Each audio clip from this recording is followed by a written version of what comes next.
Praise the lord. ದೇವರ ಅತಿ ಪರಿಶುದ್ಧ ನಾಮಕ್ಕೆ ಸ್ತೋತ್ರ ಉಂಟಾಗಲಿ.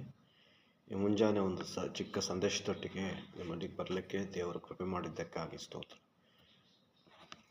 ಈ ದಿನವೂ ದೇವರ ಆಶೀರ್ವದಿಸಲಿ, ದೇವರು ಮೇಲುಗಳನ್ನು ಮಾಡಲಿ, ನಮಗೆ ಬೇಕಾದ ಸಹಾಯಗಳನ್ನು ಒದಗಿಸಿಕೊಡಲಿ. ದೇವರ ನಾಮಕ್ಕೆ ಮಹಿಮೆಯನ್ನು ಸಲ್ಲಿಸ್ತಾ ಇದ್ದೀನಿ. ಈ ವಾಕ್ಯ ಬಂದಾಗ ಯೆಶಾಯ ಪ್ರವಾದನೆಯಿಂದ 56ನೇ 7ನೇ ವಚನದಲ್ಲಿ ಹೇಳಲ್ಪಡ್ತಾ ಇದೆ, ನನ್ನ ಆಲಯವು ಎಲ್ಲ ಜನಾಂಗಗಳಿಗೂ ಪ್ರಾರ್ಥನಾಲಯ ಎನಿಸಿಕೊಳ್ಳೋದು ಅಂತ ಹೇಳ್ತಿದ್ದಾನೆ ಯೆಶಾಯನು. ನನ್ನ ಆಲಯವು ಎಲ್ಲ ಜನಾಂಗಗಳು, ಕುಲ, ಭಾಷೆ, ಜನಾಂಗದವರು ಯಾರೇ ಆಗಿರಲಿ, ಎಲ್ಲರೂ ದೇವರನ್ನು ಮಹಿಮೆಪಡಿಸಬೇಕು, ದೇವರನ್ನು ಆರಾಧಿಸಬೇಕು, ದೇವರ ಮಹಿಮೆಗೋಸ್ಕರ ಇರಬೇಕನ್ನೋ ಒಂದು ದೊಡ್ಡ ಉದ್ದೇಶ ದೇವರದಾಗಿದೆ. ಯೆಶಾಯನ ಪ್ರವಾದನೆ ಅಂತ ಹೇಳ್ತಾರೆ. ಹಾಗೆ ಹಗ್ಗಾಯನ ಗ್ರಂಥದಲ್ಲಿ 2ನೇ ಅಧ್ಯಾಯ 3ನೇ ವಚನದಲ್ಲಿ ಏನು ಹೇಳ್ತದೆ ಅಂದರೆ, ಆ ಆಲಯದ ವೈಭವವನ್ನು ನೋಡಿದವರು ಎಷ್ಟು ಜನ ಇದ್ದೀರಿ ಅಂತ ಕೇಳ್ತಾ ಇದ್ದಾನೆ. ಹಗ್ಗಾಯನ ಪ್ರವಾದನೆ ಅಂತ ಬಂದಾಗ ಯೆರೂಸಲೇಮಿನಲ್ಲಿ ಆಲಯವನ್ನು ಕಟ್ಟುವಾಗ, ಆಲಯವು ನಷ್ಟವಾದಾಗ, ಶತ್ರುಗಳು ಬಂದು ಅದನ್ನು ಕೆಡಗುವಾಗ ಅದನ್ನು ಪುನಃ ಸ್ಥಾಪನೆ ಮಾಡುವಂಥ ಒಂದು ಬಲವನ್ನು ನೆಹೆಮೀಯನಿಗೆ ದೇವರು ಕೊಡ್ತಾನೆ. ನೆಹೆಮೀಯನು ಬಿದ್ದೋದ ಅವಶೇಷಗಳನ್ನು ಮತ್ತೆ ಪುನಃಸ್ಥಾಪನೆ ಮಾಡುವಾಗ ಅಲ್ಲಿ ಭಾಳಷ್ಟು ಜನ ಬಂದು ಹೇಳ್ತಿದ್ದಾರೆ, ಅವಮಾನಪಡಿಸುವಂಥ ಜನರ ಮಧ್ಯದಲ್ಲಿ ದೇವರು ಏನು ಮಾಡ್ತಾ ಇದ್ದಾನೆ, ಅದ್ಭುತವಾಗಿ ಆಲಯವನ್ನು ಕಟ್ಟಿ ಪೂರ್ತಿ ಮಾಡಲಿಕ್ಕೆ ದೇವರು ಕೃಪೆ ಮಾಡ್ತಾ ಇದ್ದಾನೆ. ಇಲ್ಲಿ ವಾಕ್ಯ ಭಾಗದಲ್ಲಿ ಬಂದಾಗ ಇಲ್ಲಿ ಈ ಆಲಯದ ವೈಭವವನ್ನು ನೋಡಿದವರು ಎಷ್ಟು ಜನ ಇದ್ರಿ? ಇಸ್ರಾಯೇಲರಲ್ಲಿ ಭಾಳಷ್ಟು ಜನ ಬ್ಯಾಬಿಲೋನ್ ದೇಶಕ್ಕೆ ಸೆರೆ ಹೋಗ್ತಾರೆ. ಬ್ಯಾಬಿಲೋನ್ ದೇಶಕ್ಕೆ ಸೆರೆ ಹೋದಾಗ ಅವ್ರನ್ನ ದೇವರು ಮತ್ತೇನು ಮಾಡ್ತಿದೆ ಅಂದರೆ ತಿರುಗಿ ಮತ್ತೆ ಯೆರೂಸಲೇಮಿಗೆ ತರ್ತಾ ಇದ್ದಾನೆ. ಕಾರಣ ಇಷ್ಟೇ, ತನ್ನ ಜನರು ಆಲಯವನ್ನು ಕಟ್ಟಿ ಪೂರ್ತಿ ಮಾಡಲಿಕ್ಕೋಸ್ಕರ.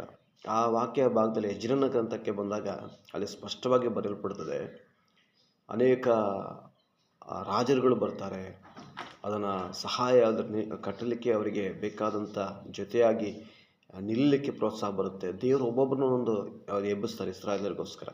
ಆದರೆ ವಾಕ್ಯದಲ್ಲಿ ಹೇಳಲ್ಪಟ್ಟ ಪ್ರಕಾರ ಹಗ್ಗಾಯನಿಗೆ ದೇವರು 2ನೇ ವಾಗ್ದಾನವನ್ನು ಕೊಡ್ತಾನೆ. ಏನು ಕೊಡ್ತಾನಂದರೆ, ಹಗ್ಗಾಯ ಅದರ 2ನೇ ಅಧ್ಯಾಯ 22ನೇ ವಚನ ಮತ್ತು 23ನೇ ವಚನ, ಇಲ್ಲಿ ನಿನ್ನನ್ನು ಮುದ್ರೆಯುಂಗುರವನ್ನಾಗಿ ಮಾಡಿಕೊಂಡಿದ್ದೀನಿ ಅಂತ ಹೇಳ್ತಾರೆ. ಯಾರನ್ನು? ತನ್ನ ಜನರನ್ನು. ಯಾರನ್ನು? ತಾನು ಕರೆದಂಥ ಪ್ರವಾದಿಯನ್ನು, ತಾನು ಆರಿಸಿಕೊಂಡಂಥ ಜನಾಂಗವನ್ನು, ತಾನು ಯಾರನ್ನು ಆರಿಸ್ಕೊಳ್ತಾನೋ ಅವರನ್ನು ಏನು ಮಾಡ್ತಾನೆ, ದೇವರು ಉಂಗುರವನ್ನಾಗಿ ಮಾಡ್ತಾನೆ. ಕಾರಣ, ಆತನ ಕೊನೆಯ ದಿನಗಳಲ್ಲಿ ಬರೋಣದಲ್ಲಿ ತನ್ನನ್ನು ತಾನು ಇಸ್ರಾಯೇಲರ ಮಧ್ಯದಲ್ಲಿ ಮತ್ತು ನಮ್ಮ ಮಧ್ಯದಲ್ಲಿ, ದೇವರನ್ನ ಮೆಚ್ಚಿಸುವವರ ಜನರ ಮಧ್ಯದಲ್ಲಿ ಆತನು ಮಹಿಮೆ ಹೊಂದಬೇಕಾಗಿ ಆತನು ಇಷ್ಟಪಡ್ತಾ ಇದ್ದಾನೆ. ಈ ವಾಕ್ಯ ಬಂದಾಗ ಇಲ್ಲಿ ವಾಕ್ಯದಲ್ಲಿ ಓದುವಾಗ ನನ್ನ ವಾಕ್ಯದಲ್ಲಿ ನಾನು ಮುಂದುವರಿಸಿದಂಥ ಭಾಗಕ್ಕೆ ಬಂದಾಗ ಇಲ್ಲಿ ಎಜ್ರನು ಧರ್ಮೋಪದೇಶಕನಾಗಿ ಜನರನ್ನು ಎಚ್ಚರಿಸ್ತಿದ್ದಾನೆ.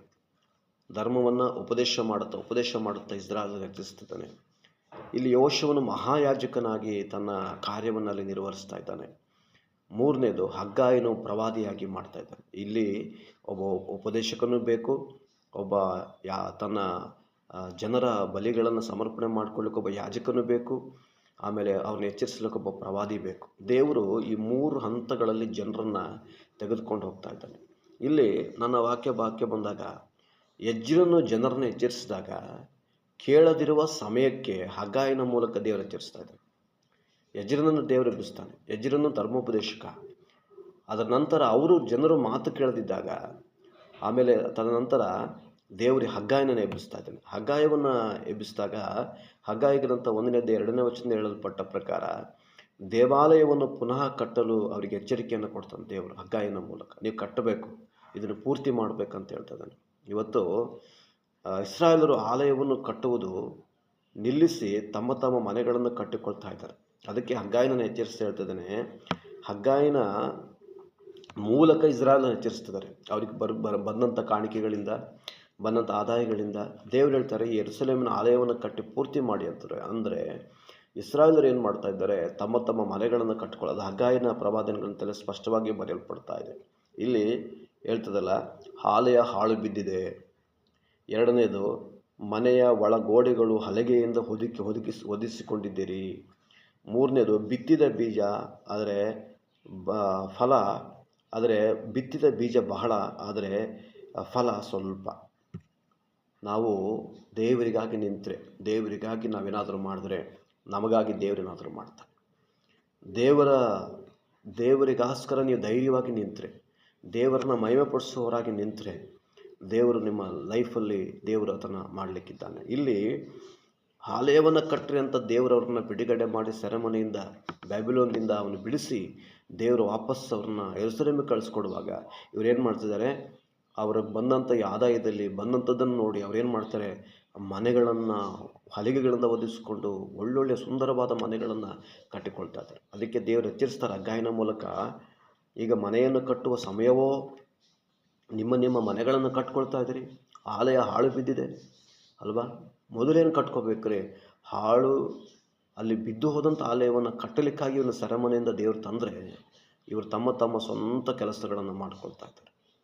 ಈಗ ಯಾರೋ ದೇವರನ್ನು ಮೆಚ್ಚಿಸ್ತಾರೋ ಅವ್ರನ್ನ ದೇವ್ರು ಲಿಫ್ಟ್ ಮಾಡ್ತಾನೆ.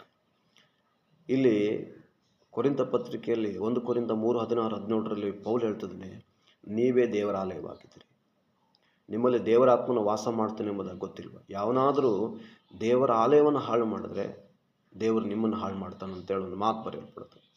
ಅಂದರೆ ನಮಗಿರುವಂಥ ಒಂದೇ ಒಂದು ಭಾರ ದೇವರನ್ನು ಮೆಚ್ಚಿಸುವಂಥದ್ದು. ಒಂದು ವೇಳೆ ಹಗ್ಗಾಯನ ಗ್ರಂಥದಲ್ಲಿ ಕಟ್ಟಡವೆಂಬ ಆಲಯದ ಯೆರೂಸಲೇಮಿನ ಆಲಯದ ಬಗ್ಗೆ ಮಾತಾಡಿದ್ರೆ, ಕೊರಿಂಥ ಪತ್ರಿಕೆಯಲ್ಲಿ ಪೌಲ್ ಹೇಳ್ತಾನೆ, ನಿಮ್ಮ ಶರೀರವೆಂಬ ಆಲಯವನ್ನು ಸರಿಪಡಿಸ್ಕೊಡ್ರಿ ಅಂತ ಹೇಳ್ತಾರೆ. ಹಾಗಾದರೆ ಇವತ್ತು ಕರ್ತನ ಮುಂದೆ ನಮ್ಮನ್ನು ನಾವು ಸರಿಪಡಿಸ್ಕೊಂಡ್ರೆ ದೇವರು ನಮ್ಮನ್ನು ತಕ್ಕ ಕಾಲಕ್ಕೆ ನಡೆಸ್ತಾನೆ. ನಾನು ಒಂದು ಎಕ್ಸಾಂಪಲ್ ಹೇಳಿ ನಾನು ಮಾತನ್ನು ಮುಗಿಸ್ತೀನಿ. ಒಂದು ತಂದೆ ಒಂದು ದೇಶದ ಒಂದು ಭೂಪಟವನ್ನು ಕೊಡ್ತಾನೆ.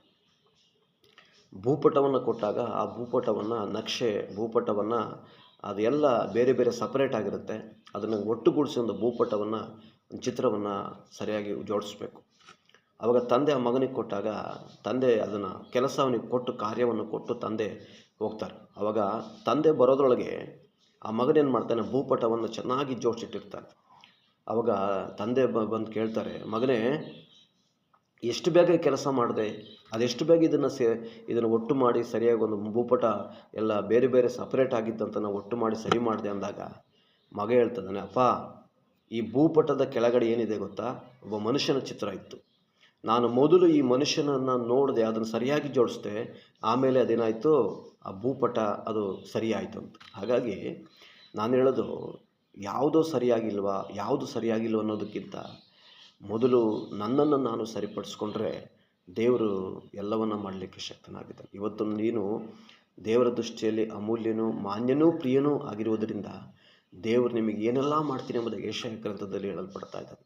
ಹಾಗಾಗಿ ದೇವರು ಈ ಇಸ್ರಾಯೇಲರನ್ನು ಕರೆಯುವಂಥ ಉದ್ದೇಶ, ಸೆರೆಮನೆಯಿಂದ ಬಿಡಿಸುವಂಥ ಉದ್ದೇಶ, ಯೆರೂಸಲೇಮಿನ ಹಾಳು ಬಿದ್ದ ಆಲಯವನ್ನು ಕಟ್ಟಿ ಮತ್ತೆ ಪುನಃಸ್ಥಾಪನೆ ಮಾಡಲಿಕ್ಕೋಸ್ಕರ. ಇವತ್ತು ನಿಮ್ಮನ್ನು ಕರೆದಂಥ ಉದ್ದೇಶ ದೇವರ ನಾಮನ ಮಹಿಮೆಪಡಿಸಬೇಕು, ದೇವರಿಗಾಗಿ ಜೀವಿಸಬೇಕು, ಆತನ ಬರೋಣದಲ್ಲಿ ನಾವು ಗಟ್ಟಿಯಾಗಿ ನಿಲ್ಲಬೇಕು.